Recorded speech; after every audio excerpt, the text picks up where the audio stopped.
இப்போ வந்து ஒரு 3 சின்ன விஷயங்கள வந்து நான் உங்களுக்கு சொல்றேன். 3மே நம்ம தமிழ்நாடு சம்மந்தப்பட்ட விஷயம் தான். ஒண்ணு வந்து என்ன அப்டின்னாக்கி, நேற்றைக்கு வந்து மறுபடியும் கேரளால இருந்து மருத்துவ கழிவுகள் எல்லாம் கொண்டு திருநெல்வேலி பக்கத்துல கொண்டு கொட்டியிருக்காங்க. இது ஒரு சின்ன விஷயம். இன்னொன்னு வந்து நம்ம பிஎஸ்என்எல் இருக்கு பார்த்தீங்களா? அது வந்து ஒரு ரூ. 1,50,00,000க்கு பிஎஸ்என்எல்லுக்கு தமிழக அரசாங்கம் குறிப்பா பள்ளிக்கூடத்துல வந்து இன்டர்நெட் எல்லாம் பயன்படுத்தின வகையில ஒரு ரூ. 1,50,00,000 பாக்கி பிஎஸ்என்எல்லுக்கு கட்ட வேண்டியது இருக்கு. நேற்றைக்கு 21ஆம் தேதி அதுக்கு லாஸ்ட் டேட்டு இல்லைன்னா நாங்கள் கட் பண்ணி விட்டுருவோம்னு சொல்லிட்டு பிஎஸ்என்எல்ல இருந்து நோட்டீஸ் கொடுத்துருக்காங்க. இது ஒரு செய்தி. தமிழக அரசு எந்த லட்சணத்தில் இருக்காங்க, ஆட்சி எப்படி நடக்குன்னு பார்த்துருங்க. மூணாவதாக ஒரு விஷயம் என்னன்னா, இந்த சிறு குறு தொழில் செய்கிறாங்க பார்த்தீங்களா, சின்ன சின்ன தொழில், அதாவது தொழில் முனைவோர், அவங்க வந்து இப்போ அவங்க செய்கிறதே ஒரு சின்ன தொழில். அந்த தொழில் செய்கிறதுக்கு பேங்க்கில் போய் லோன் வாங்குறாங்கல்ல, அந்த லோன் வாங்குறதுல அவங்களே வந்து கடன் வாங்குறாங்க. அதில் வந்து இந்த திராவிடியா மாடல் அரசாங்கம் வந்து வழிப்பறி பண்ணிட்டு போகுது. அப்படி ஒரு சம்பவம் வந்து இந்த 3 தான் சொல்ல போகிறேன், சுருக்கமாக சொல்கிறேன். அதாவது வந்து தமிழகத்தில் வந்து ரொம்ப இந்த திராவிட மாடல் அரசாங்கத்துக்கு வந்ததுல இருந்து தமிழகத்தில் வந்து கேரளாவில் உள்ள கழிவுகள் எல்லாம் கொட்டக்கூடிய குப்பை தொட்டியாக தமிழகத்தினுடைய எல்லையோர மாவட்டங்களை பயன்படுத்திட்டு இருக்கு கேரளா. குறிப்பாக கன்னியாகுமரியிலேருந்து ஆரம்பித்து கோயம்புத்தூர் வரைக்கும் இந்த வேலையை அவங்க செய்துட்டு இருக்காங்க, தொடர்ந்து செய்துட்டு இருக்காங்க. அது மட்டும் இல்லை, அங்கேருந்து மருத்துவ கழிவு, அது வந்து ரொம்ப அபாயகரமான மருத்துவ கழிவுகள், அது போக வந்து மாட்டிறைச்சியை வெட்டி நல்லா தின்னுவிட்டு அந்த கழிவுகள் எல்லாம் கொண்டு போய் லாரியில் ஏற்றி இங்கே கொண்டு கொட்டிடுறது. இதுக்கு வந்து தமிழக முதலமைச்சருடைய கைங்கரியம் ஆதரவு இல்லாமல் நடக்கவே நடக்காது. ஒரு சின்ன உத்தரவு போதும், எல்லையில் இருக்க செக் போஸ்ட் வழியாக தானங்க வந்து ஆகணும், வரக்கூடியதை செக் பண்ணி அனுப்பி முடிஞ்சு போச்சு. அது கழிவாக இருந்தால் அந்தால கொண்டு போனி திருப்பி அனுப்பு, அவ்வளோதான், முடிஞ்சு போச்சு. அதேமாதிரி இன்னொரு விஷயம், இங்கே இருக்கக்கூடிய மலையெல்லாம் குடஞ்சி கேரளாக்கு அப்படியே இந்த சபாநாயகர் அப்பாவுக்கு குடும்பம் முதற்கொண்டு எல்லாம் அள்ளி கேரளாக்கு விற்றுக்கிட்டு இருக்காங்க. இது வந்து தொடர்ந்து நடந்துட்டு இருக்கு. இப்படி நடந்துட்டு இருந்த விஷயத்தில் வந்து நம்ம அண்ணாமலை ஐபிஎஸ் இதை கையில் எடுத்தார். இது தொடர்ந்து இதேமே நடக்கும். எல்லா அரசு எதிர்கட்சி தலைவர்களும் குரல் கொடுத்தார்கள். இந்த சோடஞ்சு காதில் ஊதின சங்கு மாதிரி, இந்த எரும மாட்டுக்கு மேலே மழை பெய்த மாதிரி மு.க. ஸ்டாலின் சின்ன மேளம் அரசு தூங்கிக்கிட்டே இருந்துச்சு. அதனால கடைசியாக வந்து அண்ணாமலை இதில் இறங்கினார், களத்தில் இறங்கி இனிமேல் அங்கேருந்து குப்பை கொட்டினா அந்த குப்பையை அள்ளி கொண்டு திருப்பி கொண்டு போய் கேரளாவில் நாங்கள் கொட்டுவோம்னு சொன்னார். சொன்ன உடனே அதுக்கு ஒரு விடிவு காலம் பிறக்கிற மாதிரி ஒரு சூழ்நிலை உருவாகி மறுபடி வந்து அதாவது குறிப்பாக வந்து தென்மண்டல பசுமை தீர்ப்பாயம் வந்து சென்னையில் இருக்கு. அது வந்து இதை தானாக இந்த வழக்கை முன்னெடுத்து கடந்த 19ஆம் தேதி வந்து திருநெல்வேலியில் கொண்டு போய் கொட்டின குப்பையெல்லாம் வந்து நீங்கள் எடுத்துகிட்டு போகணும், 3 நாளைக்குள்ளால நீங்கள் இந்த கேரளாவுக்கு நீங்கள் திருப்பி எடுத்துகிட்டு போகணும்லாம் உத்தரவெல்லாம் போட்டாங்க. இதுக்கு முன்னாடி நீங்கள் ஒரு விஷயத்தை பார்த்தீங்க அப்படின்னா, திருநெல்வேலி தென்காசி மாவட்டங்களில் வந்து லாரியாக இலச்சி கழிவை கொண்டு கொட்டிட்டு கிடந்தாங்க. அதே மாதிரி வந்து இது நாகர்கோவில் வழியாக வரக்கூடிய கழிவுகள் எல்லாமே வந்து இந்த ராதாபுரம், பணக்குடி, நாங்குநேரி இந்த பகுதியில் உள்ள இந்த வட்டாரங்களில் இந்த பகுதிகள் எல்லாம் கொண்டு போய் கொட்டிட்டு இருந்தாங்க. தென்காசி வழியே வரக்கூடியதெல்லாம் கடையும் ஆலங்குளம் வட்டாரங்களில் கொட்டிட்டு இருந்தாங்க. இது வந்து அந்த பக்கம் கன்னியாகுமரி அந்த தென்காசி இந்த பகுதி வழியாக உள்ள வந்து திருநெல்வேலி மாவட்ட பகுதிகளில் வந்து கொட்டக்கூடியது மட்டும்தான் இப்போ வந்து பெரிய சர்ச்சைக்குள்ளானது. அது போக தேனி வழியாக வரக்கூடியது, கோயம்புத்தூர் பகுதியில் வரக்கூடியது, திருப்பூருக்கு வந்து கொட்டுறது, இதெல்லாம் நிறைய இந்த பக்கம்லாம் இருக்குது. இது மட்டுமே ஒரு பெரிய இதாகி இதில் மருத்துவ கழிவை கொண்டு தட்டினால தான் பிரச்சனை வந்து இதை அண்ணாமலை கையில் எடுத்து இதை வந்து இதுக்கு வந்து நான் திருப்பி கொண்டு போய் இதை அங்கே தட்டி விடுவேன்னு சொன்னார்.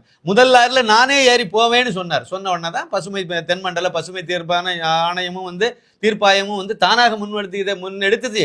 அதுக்கு பிறகு தான் இங்கே வந்து இந்த சொரணக்கட்ட அரசாங்கம் லேசாக எட்டி பார்த்துச்சு. ஆனாலும் இவங்க கண்டுக்கலை. இவங்க வந்து அதில் தெளிவாக இருப்பாங்க. நீங்கள் என்ன வேணால் பண்ணுங்க, அப்படியே புரண்டுக்கிட்டே இருப்பாங்களே ஒழிய எழும்ப மாட்டாங்க. கேரளா அரசாங்கம் தெளிவாக கொண்டு போய் அங்கே இதில் தீர்ப்பாயமே உத்தரவு போட்டாலும் நாங்கள் கொட்டுறதுல தெளிவாக இருப்போம். ஒரு உத்தரவு தானேங்க போடணும், எல்லையில் இருக்கக்கூடிய செக் போஸ்ட்டுக்கு டைட் பண்ணால் போதும், அவ்வளோதாங்க. ஒரு உத்தரவு முதலமைச்சர் அந்த இதில் தமிழக முதலமைச்சர் அதுக்கு ஒரு உத்தரவு போட்டாலே இது வந்து நின்று போயிடும். ஆனாலும் இவர் வந்து அதை பற்றி கண்டுக்கவே இல்லைங்கிறனால நேற்றுக்கு வந்து பழையபடியும் ஒரு லாரியில் ஏற்றி கன்னியாகுமரி வழியாக கேரளாவிலேருந்து நேராக கொண்டு போய் திருநெல்வேலியில் கொண்டு போய் மருத்துவ இதெல்லாம் கொண்டு கொட்டி இந்த இதை வந்து பிடிச்சிட்டாங்க. இங்கே கொட்டின பிறகு பிடிச்சிருக்காங்க. இதை பிடிச்ச உடனே இதில் உரிமையாளர் யாருன்னு பார்த்தா சேலம், உரிமையாளர் சேலம், லாரி டிரைவர் சேலம் அப்படின்னு சொல்லிட்டு தகவல் வந்து இதுவரைக்கும் வெளியே சொல்லியிருக்காங்க. என்னுடைய கேள்வி என்னென்னா, நீங்கள் லாரியை பறிமுதல் பண்ணுங்கள், விசாரணை பண்ணுங்கள், எல்லாம் பண்ணுங்கள், செக் போஸ்ட்டில் ஏன் தடுக்கலை? அந்த அளவுக்கு ஒரு தகுதி இல்லாத ஆள் தான் முதலமைச்சராக இருக்காங்கிறத இப்போ நம்ம ஒத்துக்கலாமா? அவர் தகுதி இல்லாத ஆளை வச்சனால தானே இந்த கேடெல்லாம் நடந்துட்டு இருக்கு, அப்படி தானே? இதெல்லாம் ஒரு கேடு கெட்ட செயலுங்க. இதெல்லாம் வந்து சாதாரண விஷயமே கிடையாது. அந்த கழிவை நீங்க அங்க நீங்க வந்து அதை சரி பண்ணுங்க, கேரளாவில் வச்சு பண்ணுங்கிறதுக்கு நம்ம உரிமையில வந்து இவர் ஏன் விட்டு கொடுக்கணும்? நீங்க வந்து முல்லை பெரியாறு அணை விவகாரத்திலையும் கேரளாவுக்கு தான் விட்டு கொடுத்துட்டு கிடக்குறீங்க. உங்களுக்கு எல்லாம் இல்லை இல்லைன்னா காவிரி பிரச்சனையில் கர்நாடகத்துக்கு விட்டு கொடுத்துட்டு கிடக்குறீங்க. எல்லாம் பக்கத்து மாநிலத்துக்கு விட்டு கொடுத்துக்கிட்டே போறீங்களே ஒழிய உங்களுக்கு இதில் வந்து எந்த இதையும் செய்யறதுக்கு துப்பு கட்ட ஒரு அரசாங்கம். ஏதோ புண்ணியமான அண்ணாமலைன்னு ஒருத்தர் வந்ததுனால சில சின்ன சின்ன மூவ்மெண்டாவது ஏதோ நடக்குது. இந்த தென்மண்டல பசுமை தீர்ப்பாயம் வந்து இதில் இறங்கி வந்தோடனே இனிமே இது கொட்ட மாட்டாங்கன்னு தான் நான் கூட நினைச்சேன். அப்படிதான் எல்லாரும் நினைச்சோம். ஆனால் அதையும் மீறி கொட்டுறாங்கன்னா அப்போ எவ்வளவு கொழுப்பு இருக்கணும் பாருங்க. அதுவும் தமிழர்களை பயன்படுத்தியே கொட்டுறான் பாருங்க. கண்டிப்பா பாருங்க, அந்த லாரி ஓனர் திமுக காரனா இருப்பான். நல்ல நோண்டுங்க உள்ள போய் அங்கே இருப்பான், திமுக காரனா இருப்பான். இந்த வேலையை அவ்வளோத்தையும் பண்றது இவங்க திறமையா செய்வாங்க. இவங்களுக்கு தேவை காசு தானே, அதுக்கு திறமையா செய்வாங்க. சரி, இப்போ அதுக்கு ஒரு இது வரும்னு நினைக்கிறேன். அடுத்த கட்டமாக என்னங்கிறது அதை 2 நாள் கழிச்சு மறுபடியும் வேலை என்ன நடக்குதுங்கிறத பார்ப்போம். பிஎஸ்என்எல் வந்து ஒரு 1.5 கோடி ரூபாய் தரணும்னு சொல்லி தமிழகத்தில் உள்ள ஒரு 3700 அரசு உயர்நிலை மேல்நிலை பள்ளிகளுக்கு வந்து இன்டர்நெட் கனெக்ஷனில் உள்ள வாடகை பாக்கி, அதாவது வந்து இது எத்தனை மாதம் பாக்கின்னு தெரியல, மொத்தத்தில் 1.5 கோடி ரூபாய்ங்கிறது இன்னைக்கு கிடைச்ச தகவல். 1.5 கோடி ரூபாய் இன்னைக்குள்ள கட்டணுங்கிறது, நேற்றுக்குள்ள கட்டணும். 21ஆம் தேதிக்கு லாஸ்ட் டேட். அதுக்குள்ள கட்டலைன்னா கனெக்ஷனை பண்ணாங்க வந்து இன்டர்நெட்டை நிறுத்திடுவோம், துண்டித்து விடுவோம் அப்படின்னு சொல்லிட்டு பிஎஸ்என்எல் அறிவிச்சிருக்கு. அவங்க அறிவித்த உடனே இவங்க வந்து ஒன்று கெட்ட போகிறாங்களா இல்லையாங்கிறது, கெட்டினாங்க இல்லையாங்கிறது இன்னும் இன்னைக்கு பகல தெரியும், இல்லை நாளைக்கு இது தெரிய வரும். இந்த அளவுக்கு தமிழக அரசு வந்து திறனற்ற அரசா இருக்கு. தமிழக கல்வித்துறை இதுக்கு அவங்க தானே பொறுப்பு. தமிழக கல்வி அமைச்சர் என்னது, பள்ளி கல்வித்துறை அமைச்சர் அன்பில் மகேஷ் பொய்யாமொழி என்ன பண்ணிட்டு இருக்கார்? கேவலமா இல்லையே இதெல்லாம்? சரி இருக்கட்டு, பார்த்துருங்க. கையால் ஆகாத தகுதி இல்லாத குடிகாரங்களெல்லாம் கொண்டு போய் அமைச்சராகனா என்ன நடக்குங்கிறது இது. 3ஆவதா ஒரு வழிப்பறின்னு சொன்ன பார்த்தீங்களா, அதாவது பேங்க்ல போய் லோன் வாங்கிட்டு வாங்குறவன்கிட்ட போய் பிடிங்குதுங்க. அதுவும் வாங்குறதுக்கு முன்னாடி பிடுங்குற வேலை, அது என்னங்கிறத நான் சொல்கிறேன். அதாவது சின்ன தொழில்கள் எல்லாம் செய்வாங்கல்ல, அவங்க வந்து கடன் வாங்குவாங்க. சின்ன சின்ன தொழில் செய்கிறவங்க எல்லாம் பேங்க்கில் கடன் வாங்குவாங்க. எல்லாரும் கடன் வாங்குவாங்க. எல்லா தொழில் முதலாளிகளும் கடன் வாங்கி தான் எல்லா தொழிலும் செய்துட்டு இருக்காங்க. இல்லை சின்ன சின்ன தொழிலாளிகள் வந்து பேங்க்கில் போய் கடன் வாங்குறாங்க அப்படின்னா அதில் பார்ட்னர்ஷிப் 2 பேர் 3 பேர், ஒரு நிறுவனத்தை ஒரு ஆள் நடத்த முடியாது. ஒரு ஆள் நடத்துவாங்க, இல்லைன்னா 1 2 பேர், ஒன்றுக்கு மேற்பட்டவங்க சேர்ந்து பண்ணுவாங்க. இவங்க பல்வேறு டாக்குமெண்ட் எல்லாம் கொண்டு போய் பேங்க்கில் வந்து சப்மிட் பண்ணணும். அந்த டாக்குமெண்ட்டுக்கு ஒவ்வொன்றுக்கும் ஒரு குறிப்பிட்ட டாக்குமெண்ட் இருக்குது. அதுக்கெல்லாம் வந்து என்ன வரி 2022 அதுக்கு வந்து என்ன சார்ஜ் பண்ணினாங்க ஒரு லோன் வாங்குறதுக்கு. அது எவ்வளோ பெரிய லோனாக இருந்தாலும் சரி, சின்ன லோனாக இருந்தாச்சு ஒரே இது தான். அந்த லோனு ஒரு நீங்கள் ஒரு 15 லட்ச ரூபா வாங்குறீங்கன்னு வச்சுருங்களேன், அதுக்கு இன்னும் எவ்வளோ ரூபா கட்டணும், இல்லைன்னா 5 லட்ச ரூபா, இல்லை 2 லட்ச ரூபா, 3 லட்ச ரூபா லோன் வாங்குறீங்க, அதுக்கு என்ன கட்ட வேண்டியது இருக்குங்கிறத நான் இப்போ நான் சொல்கிறேன். அதாவது 2021-22 நிலவரப்படி என்ன மாதிரி இருந்துச்சு, 2024 இன்றைய நிலவரத்தில் எப்படி இருந்துச்சுங்கிறத அந்த விஷயம் நான் சொல்கிறேன். டாக்குமெண்ட், அதாவது லெட்டர் ஆஃப் அக்னாலஜ்மெண்ட் ஆஃப் டெப்ட் அப்படின்னு சொல்லி ஒரு டாக்குமெண்ட் வேணும். அதுக்கு வந்து ₹1 ஸ்டாம்ப் பேப்பர் வாங்கணும். ரைட், ஓகே, விட்டுருங்க. அப்புறம் வந்து டிமாண்ட் ப்ராமிசரி நோட்டு, அதுக்கு வந்து ₹1 ரெவன்யூ ஸ்டாம்பு வாங்கணும். அதை விட்டுருங்க. ₹1 மேட்ரு தான், அதை விட்டுருங்க. அப்புறம் வந்து letter of continuity for DP note அப்படின்னு ஒன்று இருக்குது. இதுக்கு வந்து 2022 வந்து ₹100 ஸ்டாம்ப் பேப்பர் வாங்கணும். பத்திரப்பதிவில் பத்திரம் வாங்குறோம் பார்த்தீங்களா, ₹100 ஸ்டாம்பு பேப்பர் வாங்கணும். அது 2024 அப்படியே 100% கூடி ₹200 ஆக்கி விட்டாங்க. அப்போ எவ்வளவு கூடி இருக்கு? ₹100 இன்க்ரீஸ்.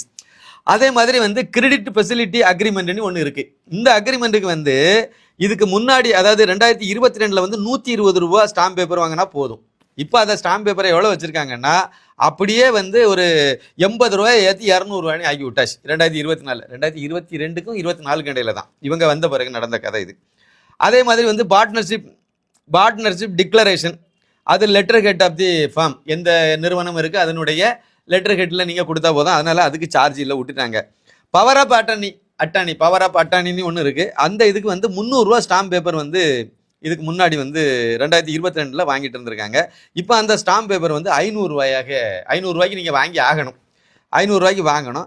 வாங்கினீங்கன்னா கிட்டத்தட்ட ₹200 வந்து அதில் வந்து அதிகப்படுத்திட்டாங்க. அப்போ ₹300 500 ஆகினதுனால ₹200 அதிகமாகி போச்சுது. அடுத்தால வந்து டீட் ஆஃப் கேரண்டி. அப்போ கேரண்டி இதுக்கு உள்ளே ஒரு அக்ரிமெண்ட், ஒரு அக்ரிமெண்ட் போடணும். அதுக்கு வந்து இதுக்கு முன்னாடி வந்து நம்ம ₹360 ஸ்டாம்ப் பேப்பர் வாங்கினால் போதும்.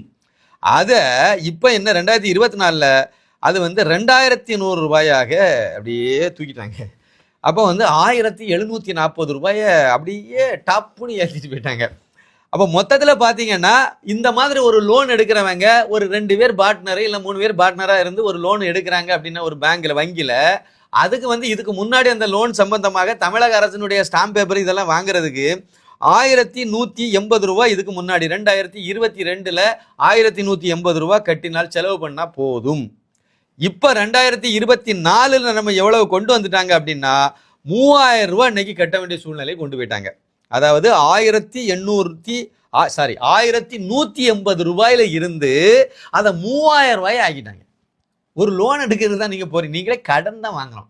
கடன் வாங்க போகக்கூடியவங்க கிட்ட கைப்பறி பண்ற மாதிரி, வழிப்பறி பண்ற மாதிரி இந்த மு.க. ஸ்டாலின் சின்ன மேளம் அவர்கள் செய்துட்டு இருக்காரு. பாருங்க எங்கெல்லாம் உருவுறாங்க பாருங்க. அது 2022ல் 1180 ரூபா கட்டி இந்த செலவு பண்ணக்கூடிய ஒரு விஷயத்துக்கு அப்படியே நீங்க வந்து அப்படி, அதாவது எத்தனை மடங்கு ஏறி போகுது பாருங்க. 3000 ரூபாய் கிட்டத்தட்ட ஒரு 280% மேல போற மாதிரி இருக்கும். கிட்டத்தட்ட 2120 ரூபாய் அப்படியே ஒரிஜினலா 2022ல் 1180 ரூபாய் கொடுத்திருந்த இதை கிட்டத்தட்ட 2120 ரூபாய் அப்படி ஏத்திட்டாங்க. இப்ப எவ்வளவு கட்ட வேண்டியது இருக்கு? 3000 ரூபாய் கட்ட வேண்டியது இருக்கு. இது வழிப்பறியா இல்லையா? நிலத்துக்கும் நிலவரியிலையும் கூட்டி விட்டாங்க, வீட்டு வரியையும் கூட்டி விட்டாங்க. வீட்டுக்கு பக்கத்தில் இடம் காலியாக இருந்தால் காலி மலைக்கும் வந்து வரியை புதுசாக போட்டு எல்லா இடமும் கொள்ளையடிக்க ஆரம்பிச்சிட்டாங்க. அதே மாதிரி வந்து தண்ணீருக்கு பாருங்க, குடிநீர் அதுக்கு வந்து பல தடவை ஏற்றி விட்டாங்க. மின்சாரம் இருக்கு பாருங்க, அதையும் கண்டமேனிக்கு ஏற்றி விட்டாங்க. நாங்கள் ஆட்சிக்கு வந்தால் மாதத்துக்கு ஒருக்கா மின் கட்டணம் நாங்கள் வந்து அளவீடு செய்வோம் அப்படின்னாங்க. அப்போ வந்து உங்களுக்கு பெரிய லாபம்லாம் நம்மகிட்ட சொல்லிவிட்டு இப்போ ஆட்சிக்கு வந்த பிறகு 3 வருஷம் கடந்தாச்சு, என்னத்தை பண்ணிட்டு கிடக்குறாங்க? 4 வருஷம் நெருங்க போகுது. இது வரைக்கும் அதுக்கு பேச்சும் இல்லை, மூச்சும் இல்லை. ஆனால் மின்கட்டணத்தை மட்டும் கூட்டிட்டு சிங்கப்பூரை பார், மலேசியாவை பார், ஆந்திராவை பார், கர்நாடகத்தை பார். என்ன கேலி கூத்துது? இதை பார்த்தா நீங்க வந்து தேர்தல் வாக்குறுதி கொடுத்திய ரொம்ப நாள் நீடிக்காது. 2026ல் உங்களுக்கு சங்கு ஊதி விடுவாங்க. நன்றி, வணக்கம்.